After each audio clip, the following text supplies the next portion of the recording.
Bismillahirrahmanirrahim. Assalamualaikum warahmatullahi wabarakatuh. Waalaikumsalam warahmatullahi wabarakatuh. Jamaah. Iye. Oh jamaah. Iye. Alhamdulillah. Alhamdulillahirabbil alamin. Allahumma shalli ala sayidina Muhammad wa ala ali sayidina Muhammad. Rabbis rahli sadri wa yassirli amri wahlul 'uqdatam min lisani yafqahu qawli. Shadaqallahul azim. Jamaah Islam itu indah yang dirahmati Allah, masyaallah, alhamdulillah hari ini kita bertemu lagi di Islam itu indah. Dan sebelumnya kita ucapkan terima kasih banyak buat ibu-ibu dari Jatinangor. Tepuk tangan dulu dong yang sudah mampir ke studio. Dan juga jamaah Islam itu dan di rumah yang dirahmati Allah, Masya Allah, sebelum kita mendengarkan tausiah dari guru-guru kita hari ini dan juga pembahasan tema kita lihat dulu berita yang sedang viral ya. Ada gempa bumi rusak rumah warga di Garut. Ini dia tayangannya. Innalillahi wa inna ilaihi rajiun. Semoga semuanya diberi ketabahan Amin. dalam menghadapi cobaan. Amin. Dan juga buat kita semuanya ya, semoga kita selalu dalam lindungan Allah Subhanahu wa taala. Amin. Ibu namanya siapa, Ibu? Ibu Ai. Pakai mic, Bu, namanya? Ibu Ai. Ibu Ai. Ya Allah, Ai yang pakai Ain. Ain ya, Ai. Ibu Ini dari Ai. mana Ibu Ai? Dari mana Ai? Dari Jatinangor. Jatinangor. Al Hidayah Jatinangor Sumedang. Oh, Masya Allah. Ibu Ai makasih Berapa jam dari banyak. Sumedang ke sini, Bu? Cuma sebentar. Cuma sebentar, dekat, gak terlalu jauh kan lewat tol. Ibu Ai, tepuk tangan dong buat Ibu Ai, terima kasih banyak. Terima Mohon izin kasih. komentarnya Ustadz Maulana tentang tayangan Makasih tadi, banyak. silakan. Izin Nabi dan Ustaz Sam. Bismillahirrahmanirrahim. Allahumma salli ala sayyidina Muhammad wa ala sayyidina Muhammad. Banyaknya bencana alam sebab ulah kita sebagai manusia jangan sampai menyalahkan Allah. Ingat, kembali lagi diingatkan, BMKG menjelaskan bahwa sebenarnya itu namanya fenomena alam. Fenomena alam itu akan berubah status menjadi bencana jikalau ada korbannya. Bumi ini pasti ada yang seperti itu, gempa, hujan. Tapi terjadinya banjir dan sebagainya karena ulah kita juga. Makanya ketika ada bencana ataupun musibah yang menimpa kita, seharusnya kita ikhlas menerima. Karena peristiwa itu pasti datang. Habis itu mohon izin evaluasi diri kita. Evaluasi diri kita. Betul. Yang harus kita lakukan adalah pencegahan Ya. supaya tidak terjadi apalagi korban. Kemudian jangan pernah memancing bencana itu datang Ya. dengan cara buang sampah, Auzubillah. kemudian menebang pohon dan sebagainya. Dan mudah-mudahan kita menjadikan ini pembelajaran Amin. supaya kita bisa berempati. Bagus tadi Ibu Iya. mendoakan. Tolong yang di rumah, yuk di sekolah anak saya sudah penggalangan untuk membantu bencana Iya, alam. makasih banyak Ustadz Maulana. Tepuk tangan buat Ustadz Maulana. Masya Allah, jamaah. Yeah. Mau masuk surga? Mau. Yang mau masuk surga angkat tangan. Angkat tangan. Yang gak mau angkat tangan. Enggak ada, ya Masya Nggak ada Allah. dong. Jangan ya, jangan sampai nauzubillah, mudah-mudahan kita semua di sini yang ada di studio dan di rumah juga masuk surganya Allah. Amin.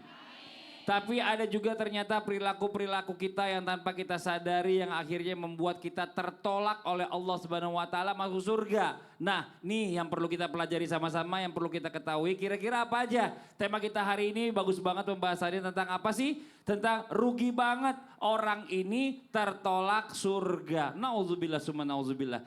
Sebelum kita lanjut, kita lihat lagi sebuah video tayangan tentang ketika cari muka kerja dilihat bos. Coba kita lihat tayangannya, ini dia. Masya Allah, ya Allah, ini sering banget terjadi ya ketika ada orang cari muka di kantor sama bosnya. Nah tapi pertanyaannya, apakah bisa menjadi golongan orang yang tidak bisa masuk surga ketika seseorang suka cari muka ke orang lain agar dirinya terlihat lebih baik daripada yang lainnya. Mohon izin silakan Fadhal penjelasannya. Ustadz Maulana, Ustadz Syam, Mas Fadli. Bismillahirrahmanirrahim. Assalamualaikum warahmatullahi wabarakatuh. Waalaikumsalam warahmatullahi wabarakatuh. Alhamdulillahi rabbil alamin wassalatu wassalamu ala sayyidina wa nabiyina maulana Muhammadin wa ala alihi wa sahbihi ajmain amma ba'du. Segala puji bagi Allah Subhanahu wa taala yang telah memberikan kita nikmat iman, nikmat sehat wal afiyah. Ya alhamdulillah, penonton di rumah dan penonton di studio insyaallah mendapatkan ilmu yang bermanfaat dari guru-guru kita, bisa diamalkan dalam kehidupannya sehari-hari. Amin, amin ya rabbal alamin. Alamin. Al-qala adalah manusia penjilat. Mencari muka atau dia menjelekkan orang lain, menghinakan orang lain, menganggap diri yang paling hebat, yang paling pintar, yang paling segala-galanya terhadap siapa? Terhadap lingkungannya, sekitarnya, atau kepada penguasa atau kepada raja sultan. Yakni waqala Nabi sallallahu alaihi wasallam, dan bersabda Rasulullah sallallahu alaihi wasallam, ya Rasulullah ma al-ghala. Siapa itu al-ghala? Wa al-ghala. Dia al-ghala adalah yakni orang yang suka mondar-mandir. Orang yang suka mondar-mandir. Ditanya lagi, mana al-ghala? Siapa al-ghala? Yang suka mondar-mandir datang ke penguasa untuk memberikan laporan yang batil, laporan yang palsu, laporan yang menguntungkan dirinya dan golongannya, menghinakan orang lain, atau bahkan dia menjadi seorang yakni mata-mata yang menghinakan manusia yang alim, manusia yang saleh, atau manusia yang dekat kepada Allah.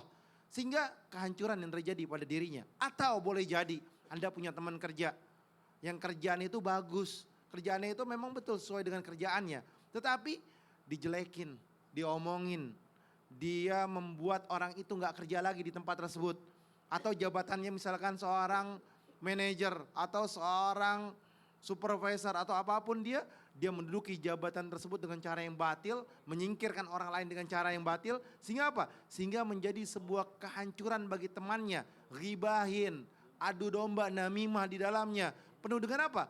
Penuh dengan rasa syirik, hasud dan dengki, sehingga membuat manusia tersebut menjadi yang dikatakan ini adalah manusia yang jauh daripada naungan dan keriduannya Allah Subhanahu wa taala. Oleh karena itu, ketika kita bekerja, hati-hatilah, berkata-katalah dengan kata-kata yang baik, kalimatlah dengan kalimat yang baik.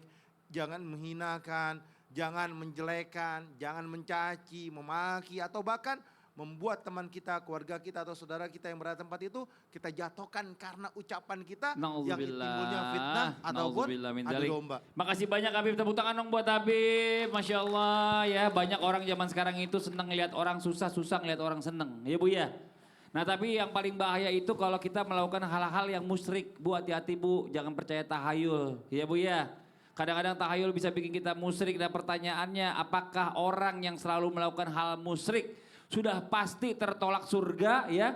Seperti orang yang mencari kain kafan untuk kebutuhan ilmu hitam di kuburan. Nauzubillah min dzalik. Ustaz Syam. Nah nih kebetulan ada Ustaz Syam. Mau isi penjelasannya Ustaz Syam. Tepuk tangan mau Ustaz Syam. Terima kasih Mas Fadli, tabe guru-guru kami Ustaz Maulana Habib Utsman serta guru-guru kami melakukan Allah Subhanahu wa taala. Al-Qur'an surah An-Nisa ayat 36. A'udzu billahi minasy syaithanir rajim.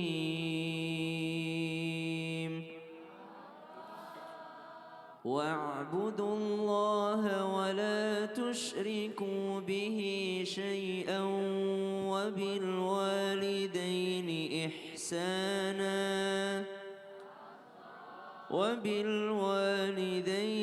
إحسانا وبذي القربى واليتامى والمساكين والجار ذي القربى والجار الجنب والصاحب بالجنب وابن السبيل وما ملكت أيمانكم إن الله لا يحب من كان مختالا فخورا. Sembahlah Allah dan jangan menyekutukannya.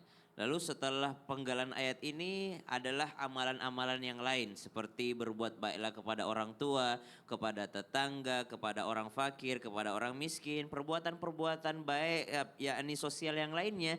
Tapi ternyata syarat utamanya yang pertama adalah jangan pernah menyekutukan Allah Subhanahu wa taala. Karena seberapa banyak pun kebaikan yang lainnya, kalau dia menyekutukan Allah Subhanahu wa taala, maka tidak ada kemungkinan dengan dia masuk ke surganya Allah Subhanahu wa taala illa taib, kecuali dia bertobat. Maka subhanallah selanjutnya yang tertolak oleh surga Nabi SAW sampaikan adalah al-jayyuf. Siapa al-jayyuf ini? Yang berlaku daripada melakukan pencurian atau as-sariq. Apa as-sariq itu? Pencuri. Pencuri siapa pencuri ini? Ketika Nabi SAW ditanya, ya Rasulullah bukankah pencuri itu as-sariq? Lalu Nabi SAW ada menyampaikan tentang al-jayyuf itu. Siapa mereka al-jayyuf? Orang yang suka menggali kuburan untuk mencuri kain kafan. Subhanallah. Kalau zaman dahulu, zaman Nabi SAW dan diikuti zaman-zaman sebelum dan setelahnya beberapa saat, itu memang mencuri kain kafan karena kebutuhan ekonomi. Karena pada saat itu memang subhanallah kain ini merupakan salah satu barang yang mewah atau barang yang bisa diperdagangkan. Tapi kalau di akhir-akhir zaman ini pencurian kain kafan bukan karena faktor ekonomi. Tapi faktor apa biasanya Bu? Faktor kesyirikan, faktor mistis. Biasanya kalau ngambil kain kafan yang meninggalnya malam Jumat Kliwon, ini bisa jadi penglaris dagangan, ekonomi juga sih, tapi dibumbui dengan kesyirikan. Apalagi yang wafat ini adalah misalnya dia orang kaya, yang wafat ini adalah orang yang ilmunya tinggi, yang wafat ini subhanallah, maka diambil kain kafannya, bukan kain kafannya yang diambil, ilmunya yang diambil. Harusnya. Ilmunya yang diambil. Sebelum meninggal. Subhanallah. Kalau udah meninggal mau belajar gimana ceritanya orang Maka kita bisa kalau di ngajarin. zaman Nabi saja orang yang mengambil kain kafan karena faktor ekonomi sudah digolongkan tidak bisa masuk surga, apalagi di zaman sekarang yang mengambil kain kafan bukan ekonomi tapi faktor kesyirikan, benar-benar tertolak surga. Ilmu hitam. Betul. Nauzubillah. Terima kasih banyak Ustaz Syam Sama-sama udah Bang diingetin. Fadli. Tepuk tangan buat Ustaz Syam. Masya Allah buat jamaah Islam itu yang ada di rumah jangan kemana-mana dulu ya. Setelah ini kita akan lanjutkan lagi pembahasan kita tentang tema kita pagi hari ini. Rugi banget orang ini tertolak surga. Setelah yang satu ini tetap di Islam itu indah. Jamaah. Yeay. Oh jamaah. Yeay. Alhamdulillah.